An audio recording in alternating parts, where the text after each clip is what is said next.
وخير الهدي هدي محمد صلى الله عليه وسلم وشر الأمور محدثاتها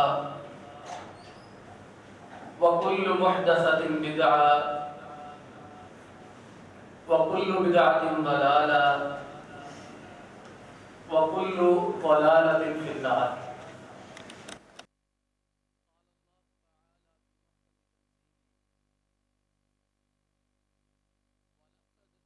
اللہ بقدر وانتم اذلہ فاتقوا اللہ لعلکم تشکرون. محترم بھائیو، عزیز بزرگ، ایک عیسائی نے ایک کتاب لکھی ہے جس کا ترجمہ اردو میں ہوا ہے 100 عظیم جنگیں. اس نے اپنے علم کے مطابق تاریخ انسانیت کا جائزہ لیا اور ان 100 جنگوں کا ذکر کیا جن جنگوں نے اس کے خیال کے مطابق دنیا کو بدلا ہے. اس میں نیپولین کی جنگیں، صلیبی جنگیں، کیسر و کسریٰ کی جنگیں، یونان، سکندر اعظم نے کس کے دور کی جنگیں ذکر کی. اسی جنگ میں اس نے جنگ بدر کا ذکر بھی کیا. اس نے جنگ بدر کے بارے میں بھی ذکر کیا. جب نبی کریم علیہ السلام کی جنگوں کی بات ہوئی، غزوات کی بات ہوئی، تو اس نے نبی کریم علیہ السلام کی سیرت سے اس جنگ کا انتخاب کیا کہ اس کے خیال کے مطابق یہ نبی کریم علیہ السلام کی دعوتی زندگی کا ایک ٹرننگ پوائنٹ تھا کہ مسلمانوں کے بارے میں ایک ذہن بدل گیا. یہ مارے کھاتے نہیں، مار بھی سکتے. یہ ایک اس کے خیال کے اندر یہ ایک بڑا زبردست ایک مرحلہ تھا جہاں سے اسلام کا عروج شروع ہوا. اللہ تعالیٰ کے ہاں بھی اور نبی کریم علیہ السلام کے ہاں بھی. جنگ بدر والوں کی اہمیت بہت زیادہ ہے. اللہ کے نبی علیہ السلام کے پاس صحابی فرماتے جبریل آئے اور کہنے لگے ما تعدون اہل بدر فیکم، حضرات یہ اہل بدر ہیں، ان کے بارے میں آپ کا کیا خیال ہے؟ جبریل امی اللہ کے نبی علیہ السلام سے سوال کرتے کہ آپ کا اہل بدر کے بارے میں نظریہ کیا ہے، کہ مسلمان ان لوگوں کو کیا دیکھتے ہیں؟ آپ علیہ السلام نے فرمایا من افضل المسلمین، مسلمانوں میں سب سے عظمت والا مسلمان وہی ہے جس نے جنگ بدر میں شرکت کی ہے.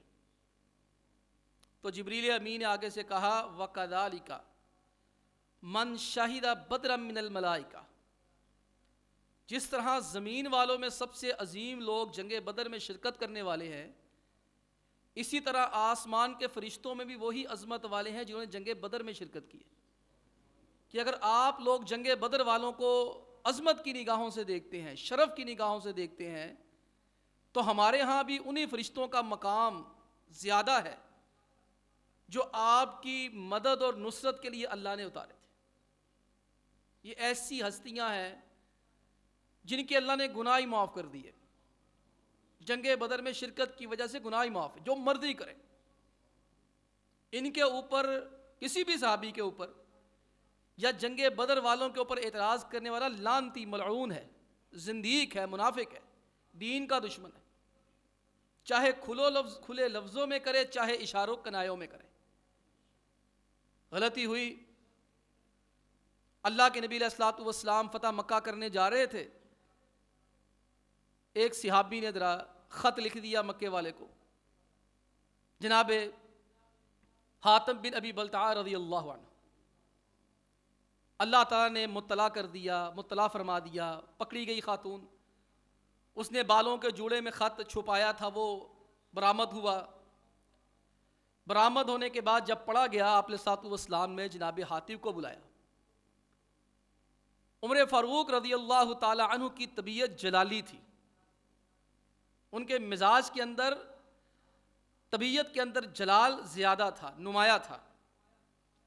ان کو یہ بات بہت ناگوار گزری اور انہوں نے فوری طور پر کہا دعنی اضرب عنق ھذا المنافق۔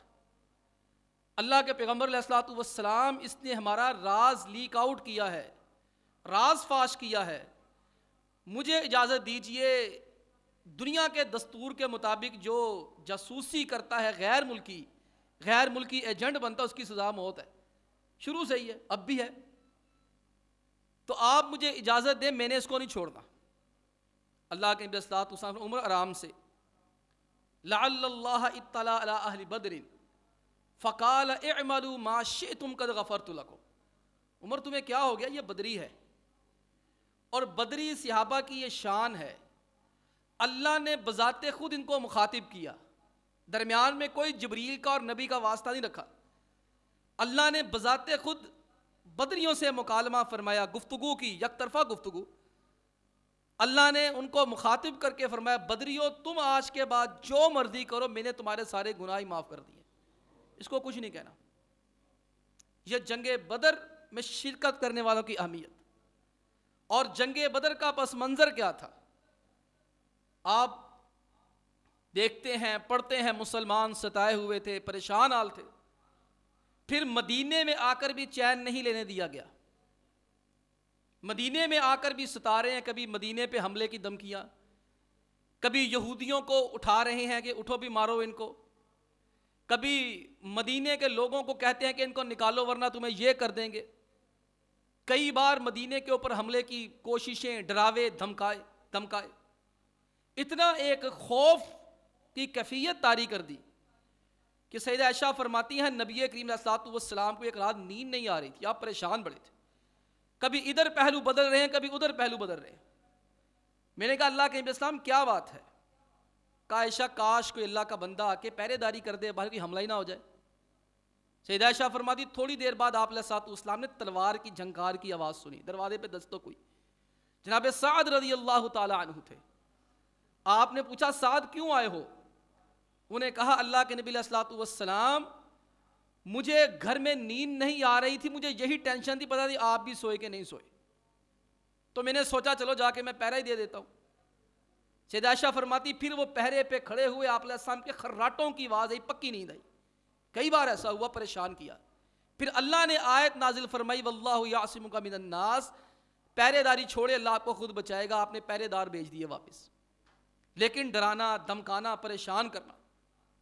پھر اللہ کے نبی علیہ الصلوۃ والسلام ان کے اللہ کے حکم سے ان کی تجارتی قافلے جو سال میں جاتے تھے نا، ان کو کہا کہ اپنے قبضے میں کریں۔ پیارے پیغمبر علیہ الصلوۃ والسلام کو پتہ چلا کہ مکے والوں کی ایک بہت بڑی تجارتی کمپنی اسے کہہ سکتے ہیں، 50,000 دینار سونا تھا اس میں، 50,000 دینار، سونے کا ایک دینار ہوتا ہے، 20 دینار ہو نا تو موجودہ دور میں 7.5 تولے سونا بنتا ہے 20 دینار کا۔ آپ اندازہ کیجئے 50,000 دینار، جن حضرات نے سیرت کی کتابوں میں اس کی کیلکولیشن کی ہے وہ بتاتے ہیں کہ اس دور کا 26 لاکھ بنتا تھا، 1440 سال پہلے کا 26 لاکھ، آج کا نہیں۔ اب اس دور کا 26 لاکھ 1450 سال پہلے کا، آج اس کی مالیت کیا ہوگی؟ یہ جا رہا تھا مکہ سے شام کی طرف، ابو سفیان ان کے سردار تھے، یہ پارٹنرشپ پہ کام کرتے تھے نا مکے والے، نکلتے تھے سال میں کاروبار کرنے کے لیے، جیسے ان کی کمپنی تھی، مکہ کمپنی کہہ لیں، ایسٹ مکہ کمپنی۔ اللہ کے نبی علیہ الصلوۃ والسلام نے صحابہ کو کہا بھی چلو، ہم نے جو ہے وہ، اللہ نے ہم سے 2 میں سے 1 لشکر کا وعدہ کیا ہے، 2 میں سے 1 ہم کو ملے گا۔ ابو سفیان صاحب بصیرت آدمی تھے، انہوں نے اپنے جاسوس چھوڑے ہوئے تھے، انہوں نے ان کو نقل و حرکت کے بارے میں بتایا کہ مدینے کی طرف سے کچھ عجیب و غریب حرکتیں نوٹ کی گئی ہیں، ان کو بھی خطرہ تھا، انہوں نے روٹ اپنا بدل لیا، ان کو راستے میں جو ہے وہ نظر آئی اونٹ کی مینگنیاں، اونٹ کے گوبر. انہوں نے چیک کر کے دیکھا تو اس میں کھجور کی گٹھلی نکلی. انہوں نے کہا یہ مدینے والے ہیں جو اپنے اونٹوں کو کھجوریں کھلاتے ہیں، یہ چکر وہی ہے، مدینے والے ادھر آئے ہیں کہیں. جلدی سے روٹ بدلا، ایک بندے کو ہائر کیا، اس کو فوری طور پر عرب کے رواج کے مطابق بھیجا کہ جاؤ مکے میں جا کے اعلان کر دو. اب مکے والوں کے لیے یہ حیران کن چیز تھی، کسی گھنڈے کے لیے، کسی بدماش کے لیے کسی شریف آدمی کا کھڑا ہو جانا حیرانی سے کم نہیں ہوتا. اس کو پھر اپنی چودر اور گنڈا گردی بچانے کے لیے کچھ نہ کچھ کرنا ہی پڑتا ہے. جو معاشرے کا شریف آدمی اگر آگے سے ہاتھ پکڑ لے تو اس گنڈے کو، لچے کو، لفنگے کو یہ فکر نہیں ہوتی کہ میرا ہاتھ پکڑ لیا. اس کو یہ فکر ہوتی ہے کہ یار اس کی وجہ سے میری گنڈا گردی خطرے میں آ گئی ہے، یہ کہیں میرے محلے کا نیا شریف بدماش نہ کھڑا ہو جائے، کہیں ایسا نہ ہو جائے یہ میری جو ہے وہ گنڈا گردی کو تہتیک کر کے رکھ دے.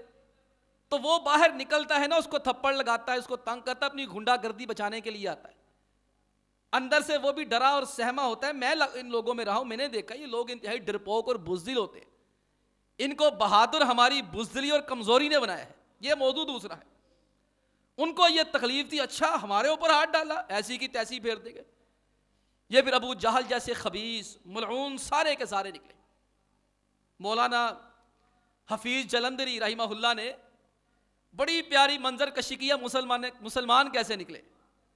اشعار میں شاہنامہ اسلام ایک کتاب ہے جس میں نبی کریم علیہ الصلوۃ والسلام کی کافی زیادہ سیرت شعروں میں ہے. مولانا فرماتے ہیں نہتے بے سرو ساما بوکے اور تھکے ہارے. مسلمان جنگ بدر کے لیے کیسے نکلے، چاہے آپ قافلہ کہیں چاہے جنگ بدر کہیں، نتیجہ جنگ نکلی تھی، نتیجہ وہی نکلا تھا. نہتے بے سرو ساما بوکے اور تھکے ہارے کہ مل کر 313 جوانوں پیر تھے سارے.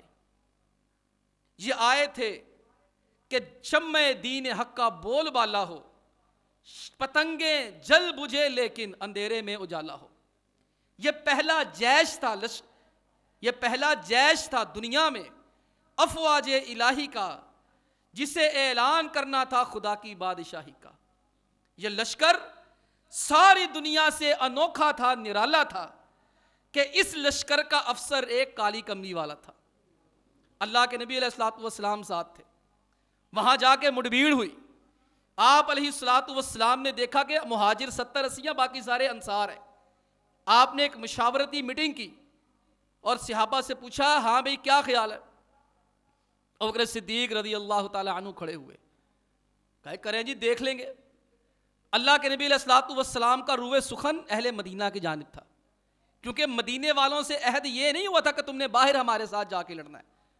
ان کے ساتھ وعدہ یہ ہوا تھا تم نے مدینے کے اندر ہماری حفاظت کرنی ہے، باہر تم ہمارے ساتھ جاؤ نہ جاؤ تمہاری مرضی. ابوبکر صدیق نے بڑی شاندار گفتگو کی. آپ علیہ الصلوۃ والسلام نے پھر دوبارہ کہا لوگوں کیا کیا جائے. جناب عمر فاروق کھڑے ہوئے بڑی بہترین گفتگو فرمائی. آپ علیہ الصلوۃ والسلام نے دوبارہ پھر فرمایا لوگوں بتاؤ کیا کیا جائے. صحابی فرماتے سعد بن عبادہ رضی اللہ عنہ کھڑے ہوئے اور کہنے لگے ایانا ترید یا رسول اللہ، اللہ کے پیغمبر علیہ الصلوۃ والسلام لگتا ہے روح سخن ہماری جانب ہے، شاید آپ ہماری رائے دریافت کرنا چاہتے ہیں. اس ذات کی قسم جس کے ہاتھ میں میری جان ہے، یہ تو بدر کا میدان ہے، وہاں جا کے لڑنا ہے نا، سمندر میں نہیں خشکی میں لڑنا ہے. لو امرتنا ان نخیدہ البحر لاخذناها، اگر آپ ہمیں یہ کہہ دینا کہ سمندر میں چھلانگ لگا دیں، ہم سمندروں میں بھی چھلانگ لگا دیں گے. یہ بات بڑی غور طلب ہے. یہ جملہ کہنے کو بڑا شاندار ہے لیکن اس کی حقیقت سمجھنی بڑی ضروری ہے. صحابہ نے کس لیے کہا تھا کہ اگر آپ سمندر میں بھی چھلانگ لگانے کو کہیں تو ہم لگائیں گے. اللہ کے بندو ساتھ ہی سمندر تھا. اگر آپ نے بدر کا میدان دیکھا، ہم نے تو اللہ کے فضل سے دیکھا ہے، اچھی طرح جائزہ لیا ہے. بدر کا میدان ہے، ساتھ ہی رابق کا علاقہ ہے تھوڑا آگے جا کر، اور سعودیہ کو اللہ کی طرف سے کتنے ہی سمندر مل گئے. وہ ایک سمندر پاس ہے. انہیں کہتے آپ پریشان نہ ہو، آپ وہ سمندر پاس ہے، ہمیں حکم دے دے.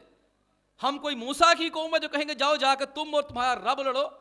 ہم تو یہ کہیں گے کہ آپ یہاں آرام سے بیٹھے، ہم ان کی خود ہی تسلی کر دیں گے. پھر اللہ کے نبی علیہ الصلوۃ والسلام خوش ہوئے، چہرہ جگمگایا.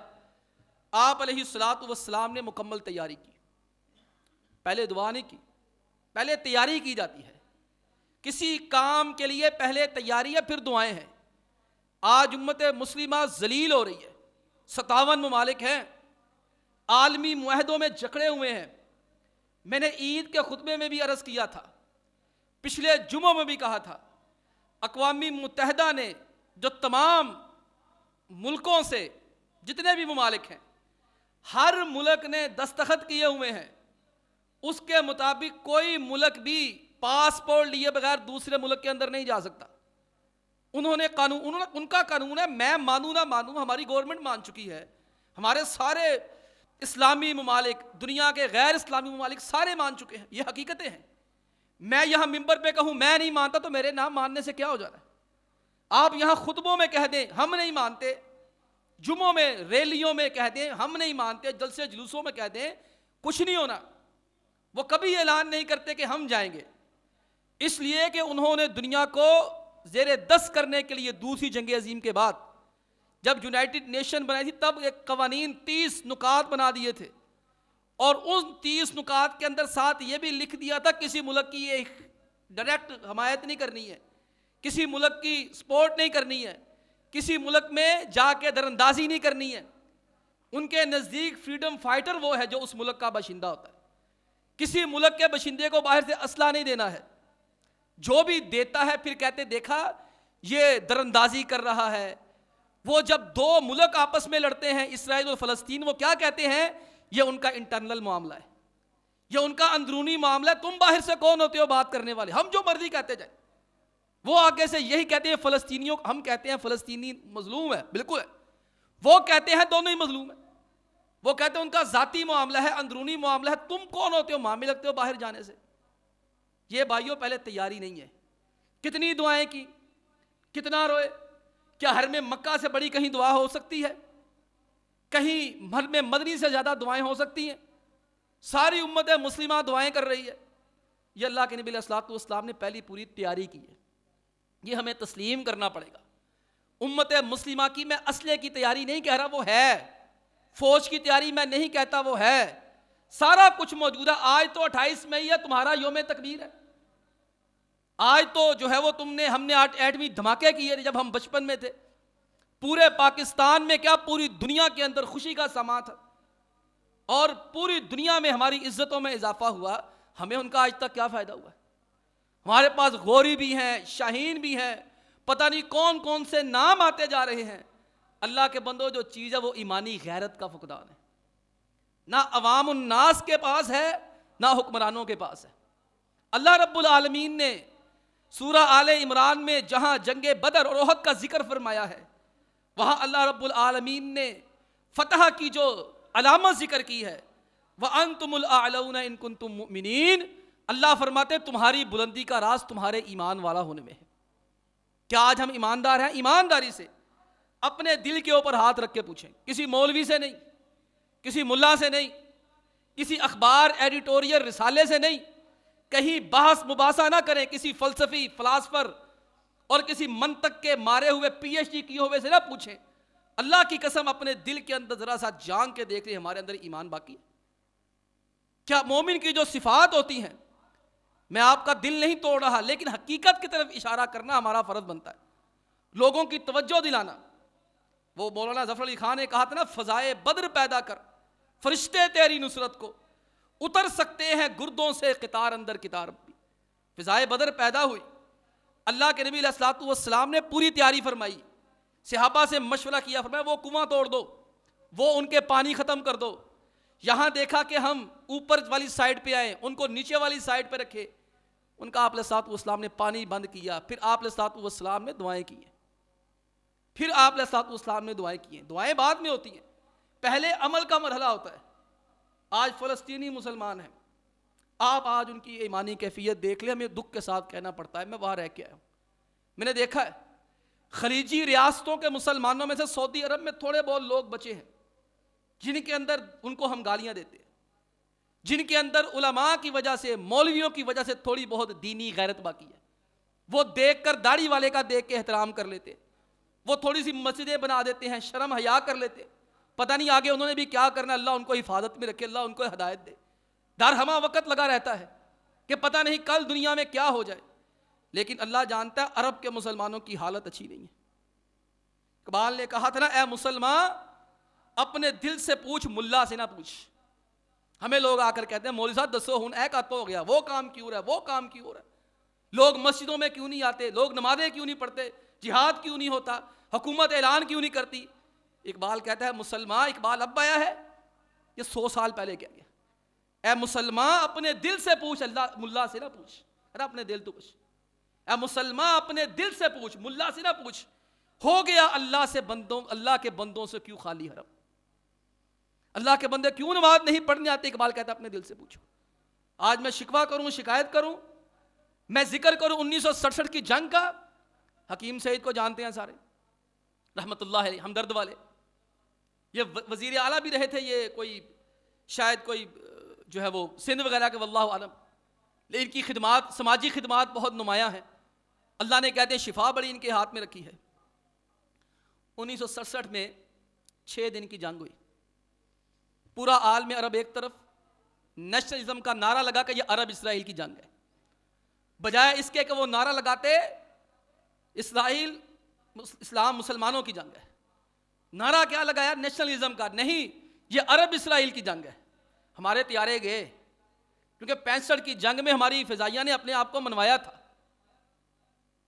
آپ کو پتا ہے جب 1948 میں اسرائیل فلسطین میں آئے، قبضہ کیا، ڈیوڈ بن گوریان ان کا چیف آف آرمی سٹاف، پہلا صدر ہے جس کے نام پہ ان کا وہ ہوائی اڈا بھی ہے، ان کا لیڈر، اس نے پہلا جملہ کہا تھا، مسلمانوں ہم نے آج تم سے خیبر کی جنگ کا بدلہ لیا ہے، 1400 سال کے بعد، مسلمانوں ہم نے تم سے آج خیبر کا بدلہ لیا ہے کہ تمہارے پیغمبر نے آ کر کہا تھا اللہ اکبر خریبت خیبر، اللہ کا فضل ہے، ہم نے خیبر کو تباہ کر دیا، یہود کے قلعے مسمار کر دیے، ایسے قلعے ان کے دماغ خراب ہو گئے، کہا کرتے اللہ بھی ان کو کچھ نہیں کر سکتا۔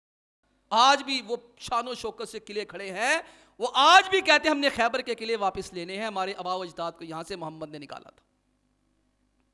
اور اس کا انٹرویو ہوا، اس سے پوچھا گیا تمہیں کس عرب ریاست سے خطرہ ہے؟ سعودی عرب سے خطرہ ہے، مصر سے خطرہ ہے، شام، لبنان، عراق، لیبیا سے خطرہ ہے؟ 1948 کی بات کر رہا ہوں، 70-72 سال پہلے کی۔ پاکستان بنے ابھی صرف 1 سال ہوا تھا، ڈیوڈ بن گوریان نے کہا تھا مجھے پاکستان سے خطرہ ہے۔ پھر اقبال کہتا ہے نا، میرے امم کو آئی ٹھنڈی ہوا جدھر سے، میرے امم کو آئی ٹھنڈی ہوا جدھر سے، میرا وطن وہی ہے، میرا وطن وہی ہے۔ اقبال کہتا ہے پیغمبر علیہ الصلوۃ والسلام ہے مجھے مشرق کی جانب سے ٹھنڈی ہوائیں آ رہی ہیں۔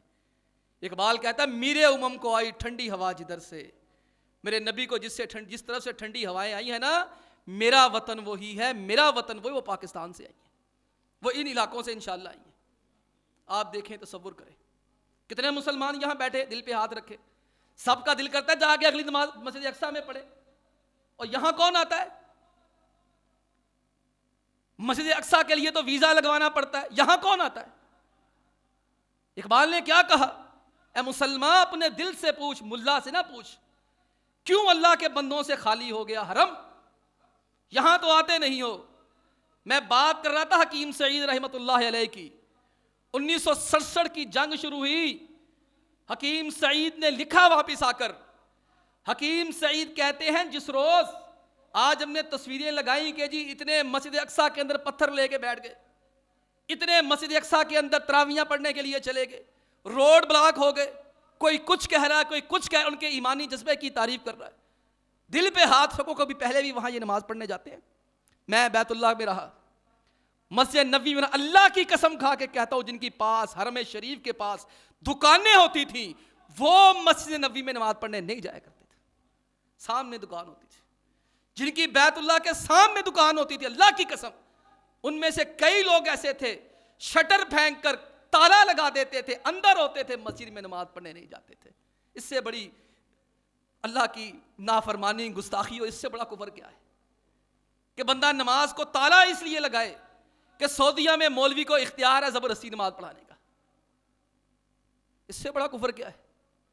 حکیم سعید کہتے ہیں جب انہوں نے حملہ کیا نا اسرائیل نے فلسطین میں، کہتے اس وقت میں مسجد اقصی میں تھا، مسجد اقصی پہ حملہ ہوا، بیت المقدس پہ حملہ ہوا، فلسطین پہ حملہ ہوا۔ حکیم سعید فرماتے اس وقت صرف ہم 5 نمازی تھے مسجد اقصی میں نماز پڑھنے کے لیے۔ یہ دیکھیں، یہ دیکھیں، شرم سے سر نہیں جھک جاتا؟ تو باتیں کروڑوں کی، دکان پکوڑوں کی، اونچی دکان پھیکا پکوان۔ اب سارے پہنچ گئے ہیں نماز پڑھنے۔ حکیم سعید کہتے ہیں ادھر سے اسرائیل نے حملہ کر دیا، عرب مسلمان لڑ رہے ہیں، اقصی میں نماز پڑھنے کے لیے آئے کوئی نہیں تھا۔ آپ فیصل مسجد جا کے دیکھ لیں، پاکستان کی سب سے بڑی مسجد ہے نا، وہاں آپ جا کے دیکھ لیں، تصویریں کھینچ رہے ہیں، ننگے گھوم رہے، نہ مسجد کا تقدس۔ وزیر خان کی مسجد کے ساتھ ہم نے کیا کیا؟ یہ لاہور کی بادشاہی مسجد میں یہاں کیا ہوا؟ اور بغیرت 2 ٹکے کے حکمران کہتے ہیں پھر کیا ہوا؟ خیر ہے۔ اللہ کے بندو یہ چیز بہت غور طلب ہے۔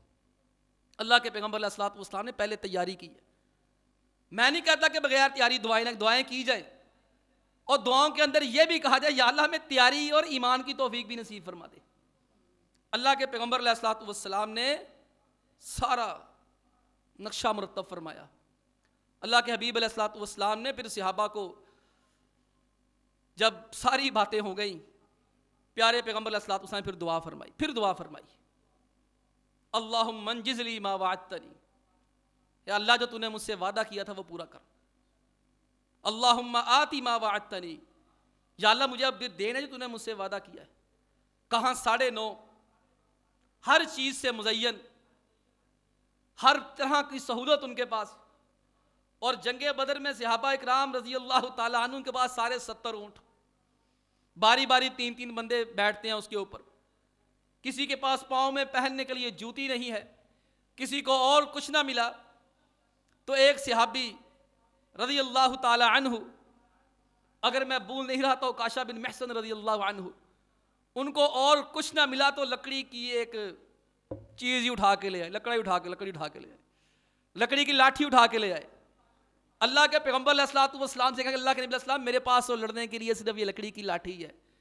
صحابہ فرماتے اللہ کے نبی علیہ الصلوۃ والسلام نے ہاتھ میں پکڑ میں ہلائی تو اللہ کے فضل سے وہ تلوار بن گئی۔ یہ ہے فضائے بدر پیدا کر، فرشتے تیری نصرت کو، اتر سکتے ہیں گردوں سے قطار اندر قطار اب بھی، یہ مشکل نہیں ہے۔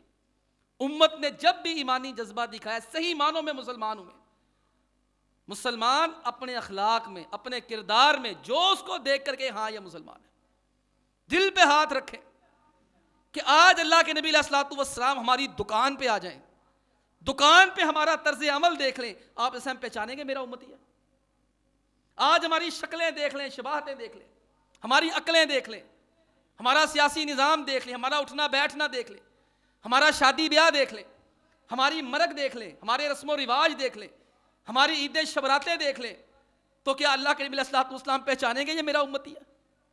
پھر اقبال کیوں نہ یاد آئے، ہاتھ بے زور ہیں، الحاظ سے دل خوگر ہیں، امتی باعث رسوائی پیغمبر ہے۔ اقبال کہتا ہے بجھی عشق کی آگ اندھیر ہے، مسلمان نہیں راکھ کا ڈیر ہے۔ تو مسلمان نظر نہیں آتا ڈھونڈے سے، کوئی ایسا بندہ جس کو دور سے دیکھ کے بندہ کہے یار یہ بندہ مسلمان جا رہا ہے۔ مسلمان تو ایسے ہوتے تھے کہ کافر ان کو صرف دیکھ کے ہی مسلمان ہو جاتے تھے۔ اللہ کے بندو، اللہ کے نبی علیہ الصلوۃ والسلام نے پھر دعائیں فرمائی نا، اور آپ علیہ الصلوۃ والسلام نے بڑا شاندار اللہ کو ایک واسطہ دیا توحید کا۔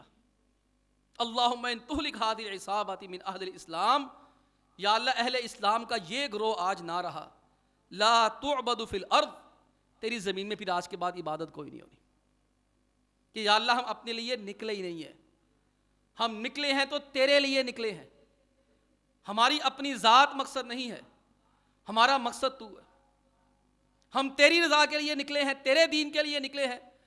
ہمارے سامنے یہ سارے آگے ہیں، بظاہر ہمارے اندر لڑنے کی قوت کوئی نہیں ہے۔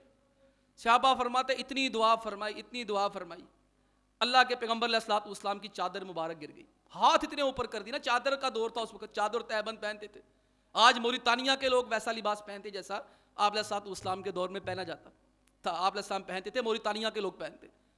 آپ علیہ الصلوۃ والسلام کے اس سے ہاتھ اٹھائے دعا کے لیے، چادر مبارک گر گئی۔ صحابی فرماتے بکر صدیق رضی اللہ تعالی عنہ سے رہا نہ گیا، وہ آگے بڑھے, کسی کی ہمت نہ ہو آگے بڑھے. انہوں نے پیچھے سے جا کے نبی کریم علیہ الصلوۃ والسلام کو گلے لگایا اور فرمایا اللہ کے پیغمبر علیہ الصلوۃ والسلام, اللہ تعالیٰ آپ کو کبھی پریشان نہیں کرے گا, آپ پریشان, اللہ نے آپ کی دعا سن لی ہے, اللہ تعالیٰ آپ کو کبھی بھی ناکام نہیں کرے گا, بس کر دیں, اللہ نے آپ کی دعائیں قبول کر لی ہوں گی. صحابہ فرماتے ادھر آپ نے ہاتھ گرائے ہیں, اللہ رب العالمین نے قرآن کی آیت نازل فرما دی, استستغیثون ربکم, وہ وقت یاد کرو جب تم اپنے رب سے مدد مانگ رہے تھے, فاستجاب لکم ربکم, تمہارے رب نے فوری طور پر تمہاری دعا قبول کر کے فرمایا انی ممدکم بالف من الملائکۃ مردفین, انی ممدکم بالف من الملائکۃ مردفین, ہاں ہاں 1000 فرشتے تمہاری مدد کو آ رہے ہیں. بلا ان تصبروا وتتقوا, نہ صبر ہے نہ تقوی ہے, نہ امت مسلمہ میں صبر ہے نہ متقی لوگ نظر آتے ہیں. اللہ فرماتے ہیں 1000 کیا ہے, میری بادشاہت بڑی وسیع ہے. بلا ان تصبروا وتتقوا, تم صبر تو کرو, دین پہ تو چلو, متقی تو بنو. ھذا یمددکم ربکم بخمسۃ آلاف من الملائکۃ مسومین, او اللہ کے بندو ایک کیا, میں تمہارے لیے 5000 فرشتے نازل کرنے کے لیے تیار ہوں. 5000 فرشتے نازل ہوئے. صحابی فرماتے ہیں ہم ایسے کر کے تلوار اٹھاتے تھے, ہم حیران رہ جاتے تھے, ہمارا نشانہ پہلے چوک گیا ہوتا. پھر آخری بات کہوں, یاد آ گئی ہے, ایمان کیا تھا, صحابہ کے جذبات کیا تھے, ہمارے جذبات وہ نہیں ہیں. عبد الرحمن بن ابی بکر رضی اللہ تعالی عنہ مسلمان ہو گئے. ابو بکر صدیق کے صاحبزادے بیٹھے ہیں دوستانہ ماحول میں, گھر میں باتیں ہو رہی, کہتے ہیں ابو جی ایک بات بتاؤں, بتاؤ جی. کہا ابو جی جنگ بدر ہو رہی تھی نا, آپ 3-4 دفعہ میری تلوار کے نیچے آئے تھے, میں نے تلوار پیچھے کر لی کہ میرے ابو ہیں. کہا پتر تو نے تلوار پیچھے کر لی سی نا کہ میں تیرا ابو ہاں, اللہ کی قسم ہے تو ایک دفعہ میری تلوار کے نیچے آتا, میرے محمد کا دشمن سمجھ کر تیری گردن اتار دینی تھی. یہ ہے فضائے بدر. ہمارا جذبہ ہی نہیں ہے. کبھی بہن کے لیے دین چھوڑا جا رہا ہے, بھائی کے لیے چھوڑا جا رہا ہے, رشتہ دار کے لیے چھوڑا جا رہا ہے, سیاست کے لیے چھوڑا جا رہا ہے. میں آپ کو اللہ معاف فرمائے مایوس نہیں کرنا چاہتا, لیکن حقیقت یہ ہے امت مسلمہ کی جو مجموعی صورتحال ہے, اوپر سے لے کے نیچے تک دل دکھتا ہے, تکلیف ہوتی ہے, نا امید نہیں ہوتے, نا امید ہم بالکل نہیں ہے. اقبال نے کہا یہ جہاں معمور ہوگا نغمہ توحید سے, شب گریزہ ہوگی آخر جلوہ خورشید سے, یہ جہاں معمور ہوگا نغمہ توحید سے. ہمیں امید ہے اٹھ کے اب بزم جہاں کا اور ہی انداز ہے, مشرق و مغرب میں تیرے دور کا آغاز ہے. یہ سب اقبال نے پہلے سے پیشین گوئیاں کی ہے. لیکن بھائیو ہمیں اپنا جائزہ لینا ہے. جہاں ہم مسلمانوں کے لیے دل سے دعا کریں وہاں اپنے اوپر بھی غور کریں. ہم صحیح ہو جائیں گے نا, اللہ کی قسم ہے فرشتے اب بھی آئیں گے, اللہ تعالیٰ ہماری ٹوٹی پھوٹی چیزوں میں برکت کر دے گا. وگرنہ سیدھی سی بات ہے, ان ایٹم بموں کا فائدہ کوئی نہیں ہے, پھر ہمیں کوئی فائدہ نہیں ہے اگر یہ اسلام کے کام نہیں آنے. اللہ تعالیٰ ہماری حفاظت فرمائے. اللہ تعالیٰ, ہم کہتے ہیں بار بار کہ اللہ ان ایٹمی اثاثوں کی حفاظت فرمائے. اللہ تعالیٰ جو بھی اس ملک کے لیے جس طرح بھی کسی بھی سطح پہ لگا, اللہ اس کی حفاظت فرمائے. وآخر دعوانا الحمدللہ رب العالمین.